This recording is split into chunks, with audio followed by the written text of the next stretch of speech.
là où la volonté est grande, les difficultés diminuent. Êtes-vous machiavélique? Pourquoi je vous pose cette question? Parce que dans cette vidéo, je voulais parler de quelque chose qui est un petit peu en parallèle de ce que je vous ai expliqué sur les autres vidéos. On va parler de Nicolas Machiavel et on va remettre l'église au centre du village. Connaissez-vous Épicure et les épicuriens? Un épicurien, c'est quelqu'un qui aime bien manger, bien boire, bien vivre, passer du bon temps. Or, ce qu'il faut savoir, c'est qu'Épicure était très parcimonieux dans sa façon de manger, dans sa façon de profiter de la vie, et il était plus focalisé sur le bonheur que sur les plaisirs immédiats.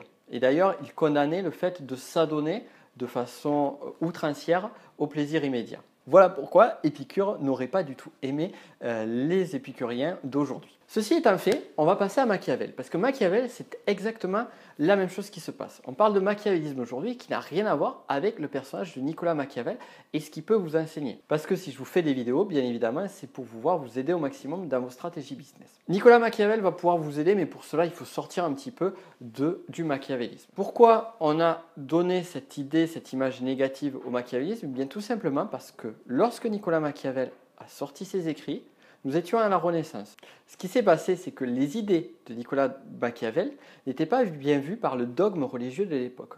Voilà pourquoi celui-ci a fait en sorte de condamner les idées, les principes de Machiavel. Pourquoi? Parce que Nicolas Machiavel est quelqu'un qui est très pragmatique, dans le sens où il s'est intéressé aux personnes qui ont réussi à atteindre le pouvoir et à maintenir le pouvoir. Il s'est aussi intéressé à des personnes qui ont réussi à atteindre le pouvoir, que ce soit par la force ou par la ruse, et qui n'ont pas réussi à maintenir le pouvoir parce que justement, ils n'ont pas réussi à s'allier le peuple.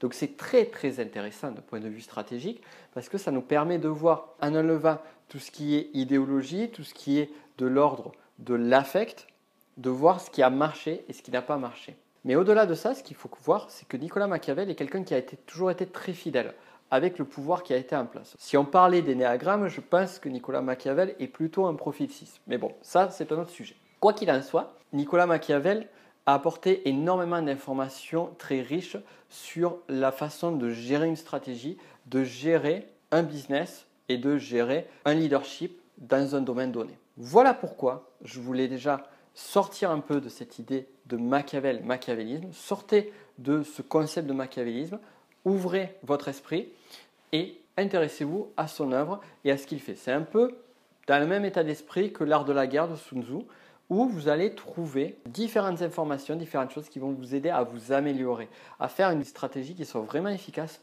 et à apporter de la valeur, à apporter un maximum autour de vous. Parce que vous avez un objectif qui est grand, un objectif qui va apporter le bien autour de vous. Et ce qui vous manque, c'est peut-être les stratégies qui vont vous permettre de pouvoir véhiculer votre message au plus grand nombre. Voilà pourquoi il est intéressant et voilà pourquoi moi-même, je m'intéresse à des personnages comme Nicolas Machiavel ou d'autres personnages très connus qui ont eu de grandes réalisations. Mais pour cela, il faut sortir un petit peu de certains carcans. Êtes-vous machiavélique? N'êtes-vous pas machiavélique? Quoi qu'il en soit, intéressez-vous au travail de Nicolas Machiavel. Je vous en parlerai. Je ferai un petit peu des parallèles, des ponts entre notre ami Nicolas, qui partage en plus le même prénom que moi, et ici, votre business, comment mettre en place des idées, des concepts qui datent de la Renaissance et les réactualiser aujourd'hui. Et vous allez voir, c'est intéressant et ça marche parce que c'est des choses qui sont universelles. On en reparlera donc dans une prochaine vidéo. D'ici là, n'oubliez pas de vous abonner à ma chaîne YouTube si ce n'est pas encore fait et à liker cette vidéo, donc c'est plutôt par là, le like, si vous avez aimé. Je vous dis à plus, ciao. J'ai mis de l'humour, voilà, donc ça c'est mon truc à moi. Et j'ai mis de la valorisation aussi, c'est-à-dire que j'ai valorisé la personne. Et du coup, ces trois ingrédients combinés, je pense, ont fait que finalement, j'arrive à avoir des trucs gratos parce que je le fais quasiment tout le temps. Et pour finir, une dernière petite citation de Machiavel.